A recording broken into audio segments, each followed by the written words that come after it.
Today in this video we will be discussing about IPC 1860 section 154 to 156 vicarious liability, and also we are going to discuss about joint liability also, which is coming under the section 157 to 160.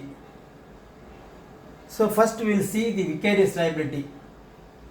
தமிழிலே பகர பொறுப்பு என்பார்கள். பகர பொறுப்பு என்பது என்னவென்றால் the offences committed by servant for which the master is liable. Servant செய்கின்ற தவறுகளுக்கு மாஸ்டர் பொறுப்பாவார் என்ற விதிமுறையின் கீழ் அமைந்தது. இது ஐபிசியிலிருந்து மாறுபட்ட ஒன்று.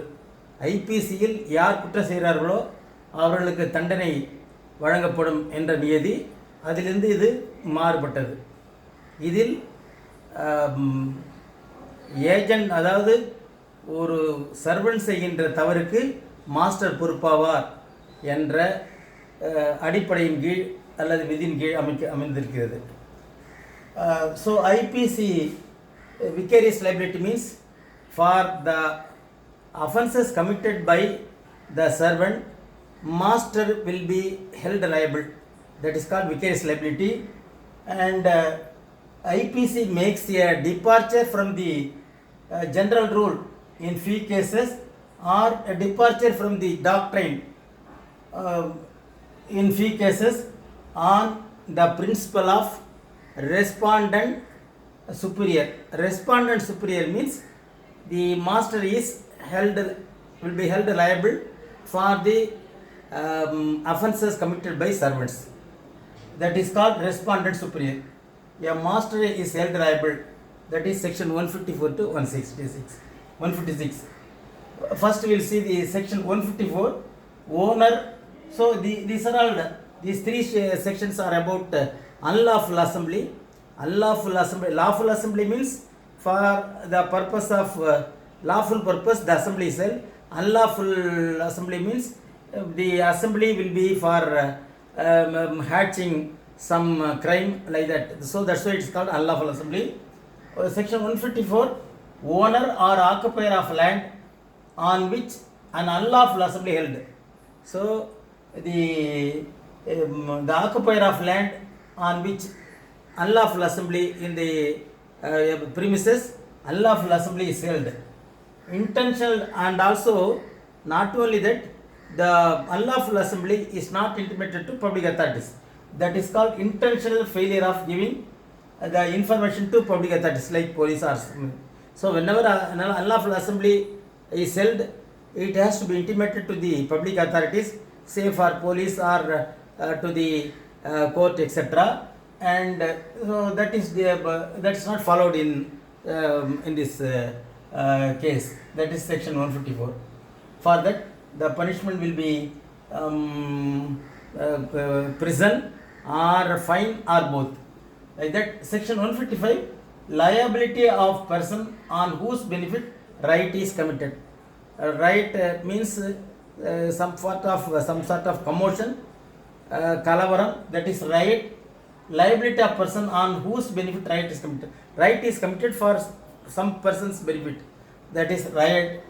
And acts of commission or omissions of their masters on whose land a right or unlawful assembly held in the interest of such a class of persons. So the usually the crime act is for will be for act and commission. Suppose if when the act to be done is not done, that also coming under wrong. Like that, some omissions to be done, that is committed, then it is also committed as wrong. So acts and of commissions and omissions of their masters on whose land, on his land, on the master's land, right is committed. Right or unlawful assembly held for the purpose of benefiting the owner, that is called section 155. And similarly, these are also the fine or imprisonment, or both will be the punishment. Then section 156 manages personal liability. Unlawful assembly is committed. That is, apart from that, liability of corporation for criminal offences also will be discussed in this section. For example, the case study, Municipal Corporation of Delhi versus JB Bottling Company, in which the debt fly was noticed, and actually the bottling company was held liable. That is section 156. With this, we are completing the vicarious liability. Vicarious liability means for the wrongs committed by the servant or by the agent, the principal or the owner is held responsible. That is just departure from the criminal APC. Then, so in the same, we will see the joint liability. That is IPC section 157 to 160. 4 sections are discussed in this. Joint liability means usually when the crime is committed by a single person, it will not be very difficult to pinpoint the person and to give punishment. But whenever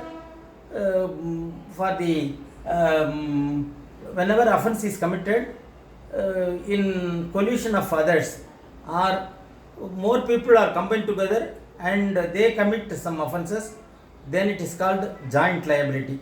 That is, all are responsible, or whether one is held responsible, that is to be, that we are going to discuss it. So joint liability usually in when the offence is committed by the number of more than one person, number of persons, then all are held responsible as if it is committed by a single person, because all are with the intention of committing the crime. So that's why it is called joint liability.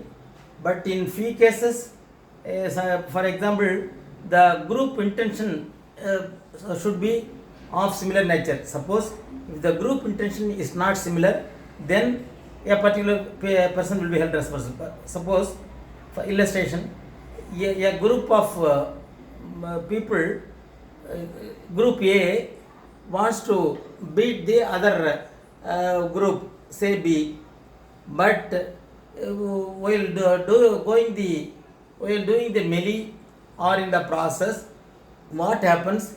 A single person from group A commits a murder of the group B, a murder of a person from group B. So this is known as this is deviated from the group's intention. So in such a cases, the punishment is committed for the offence committed for that single person. Then it is not coming under the joint liability. So joint liability means all are having the same intention of doing the crime, and even if the intensity varies in committing crime, one may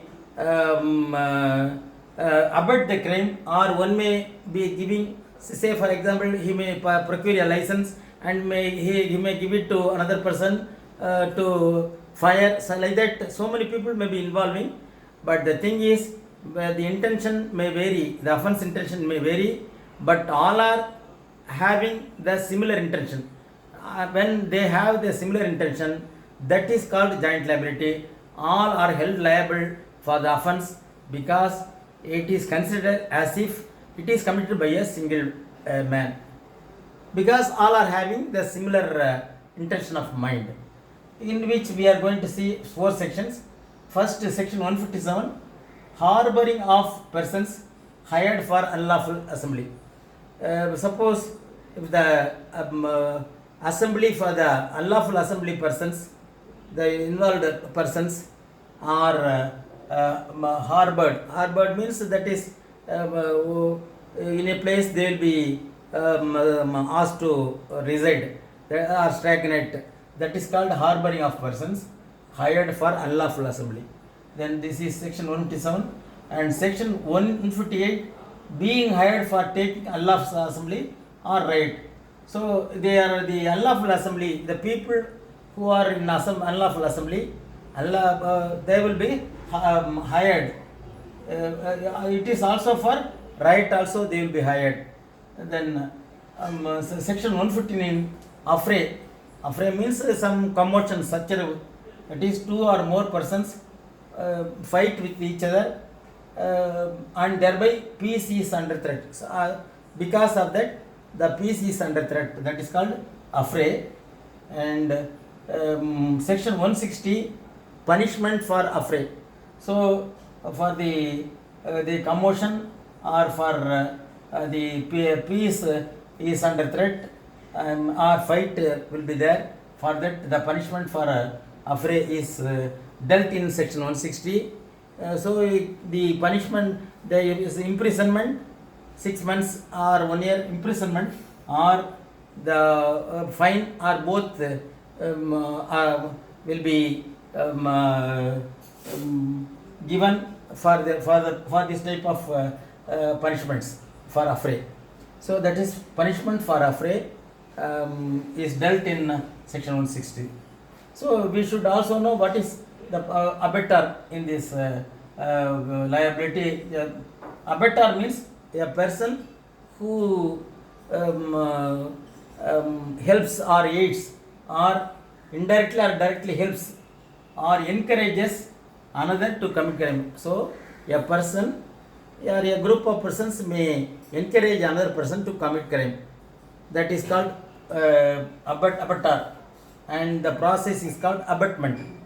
Then for example, illustration,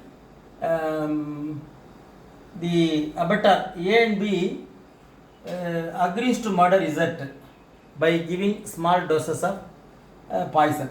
So A and B both agrees to murder Z by giving small dose of poison. That is it is coming under encourages another to commit crime. In this the intentional act is also done, that is they will be while giving small doses they will also make the person to be hunger, and they are not providing food to the person they want to murder. That is coming under abettor. That is omitting food that intentionally is done. These are all coming under abetment, or the person who is abetting or encourages another person to do the crime is called abetment. And with this we conclude joint liability and vicarious liability. Vicarious liability means the master will be held for the offences committed by servant, one thing. And the joint liability means when a group of people combine together and do the offences, all single persons, all the persons involved in that crime will be considered as if it is done by the single person. So all are responsible for that offence. That is called joint liability. All are responsible for that crime, irrespective of the participation in the crime. That is called joint liability. With this we conclude this video.